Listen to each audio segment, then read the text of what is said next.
લોકોની વાત સાંભળી છે અને તે માને છે કે ક્રિસમસના દિવસે સાન્તા ક્લોઝ પાસેથી જે પણ ભેટ માંગવામાં આવે તે સાન્તા ક્લોઝ આપે છે.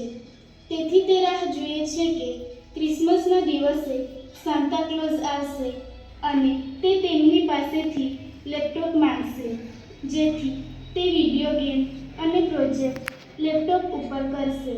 બીજી બાજુ આયુષના પપ્પાને આ વાતની ખબર છે કે સાન્તા ક્લોઝ જેવું કોઈ હોતું જ નથી જે ગિફ્ટ આપે. તેથી તેઓ નક્કી કરે છે કે પોતે ગરીબ હોવા છતાં પોતાના દીકરાને સારામાંનું લેપટોપ લાવી આપશે. આયુષની માતા તેના પપ્પાને સમજાવે છે, પણ છતાં પોતાના દીકરા પ્રત્યે અનહદ પ્રેમ છે. તેથી તેઓ તેની ઈચ્છા કોઈ પણ હિસાબે પૂરી કરવા ઈચ્છે છે. તો ચાલો આપણે જોઈએ નાટકમાં આગળ શું થાય છે.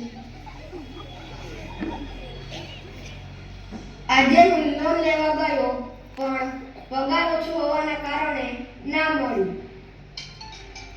હેલો મમ્મી, પપ્પા, હું તો ખૂબ જ ખુશ છું. શું વાત છે? મારો દીકરો આટલો ખુશ કેમ છે? પપ્પા, તમને ખબર છે ક્રિસમસની રાત્રે સાન્તા ક્લોઝ આવવાના છે અને હું તેમની પાસેથી લેપટોપ માંગીશ. યે! પણ લેપટોપ? હા, ચોક્કસ બેટા.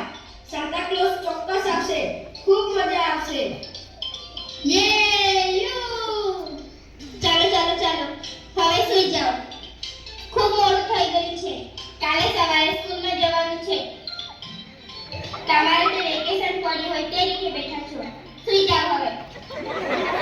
હા, ગુડ નાઈટ.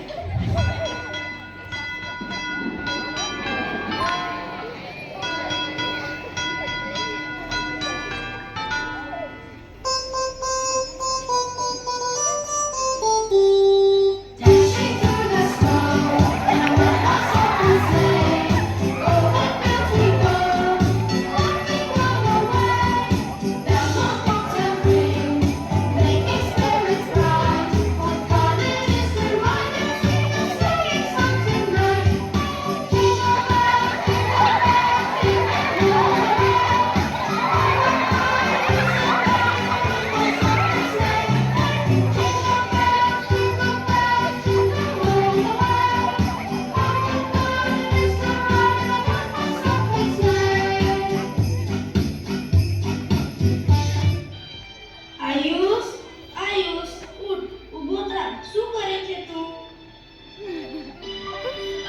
ઓહો! સાન્તા આ તમે આવી ગયા? લાવો મારી ગિફ્ટ.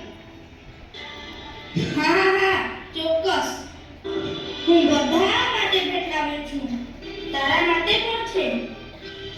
હું તને ભેટ આપું તે પહેલા હું તને ફરવા લઈ જવા માંગુ છું. યે! ચાલો, હું તૈયાર છું.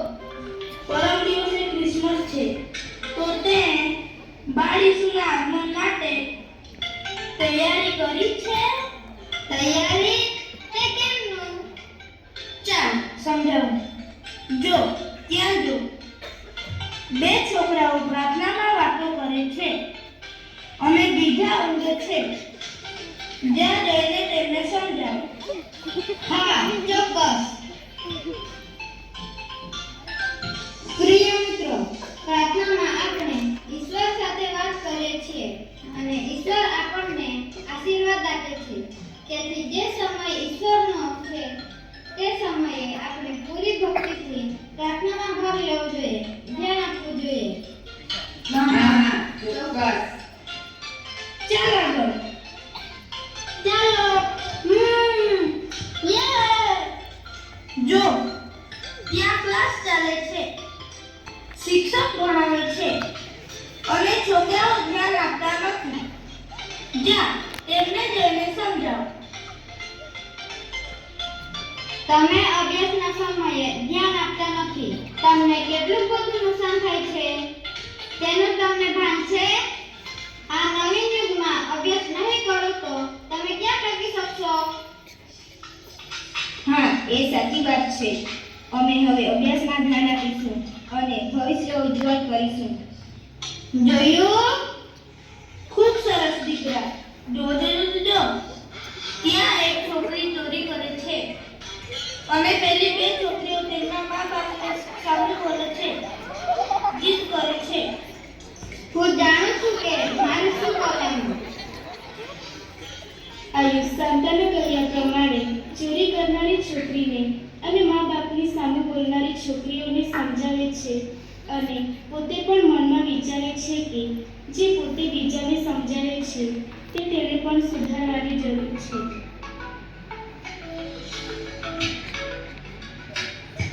તમે કહ્યું તે બધું મેં કર્યું. સાથે સાથે હું પોતે પણ તે બાબતોમાં સુધરી જઈશ. હવે લાવો મારી ભેટ. ચાલો, તે પહેલા આપણે બીજી જગ્યાએ જવાનું છે. સારું, ચાલો. શાંતા આયુષને એક ગરીબ કુટુંબ રહેતું હોય છે તે જગ્યાએ લઈ જાય છે. આયુષ જુએ છે તો તે કુટુંબ ખૂબ જ ગરીબ હોય છે. તેમની પાસે ક્રિસમસ ઉજવવા પૂરતા પૈસા હોતા નથી. તેઓ ક્રિસમસના દિવસે ફાટેલા કપડાં પહેરેલા હોય છે. જમવામાં બાફેલા બટાકા જ હોય છે. છતાં પણ તેઓ ખૂબ ખુશ હોય છે. આ લોકોને તમે મદદ ન કરી શકો? હા, પણ મારે તો તને લેપટોપ આપવાનું છે. તો તમે આટલી મોંઘી ભેટ આપવાની હોય તો આ કુટુંબને હું મદદ નહીં કરી શકું. ના, મારે કોઈ ભેટ નથી જોઈતી. તમે આ કુટુંબને મદદ કરો. ના, મારે નથી જોઈતી. અરે આયુષ, શું થયું? તું સ્વપ્ન જોયે છે કે શું? હા પપ્પા, મારે હવે કોઈ ભેટ નથી જોઈતી શાંતા પાસેથી. મારે તો બીજા ગરીબોને મદદ કરવી છે, જે દુઃખી છે. તેમને ખુશ કરવા છે. હું આજે સમજ્યો કે સાચી ખુશી લેવામાં નહીં પણ આપવામાં છે. પ્રેમ, કૃપા આપવાની, દયા અને શાંતિનો પ્રકાશ ફેલાવવાની.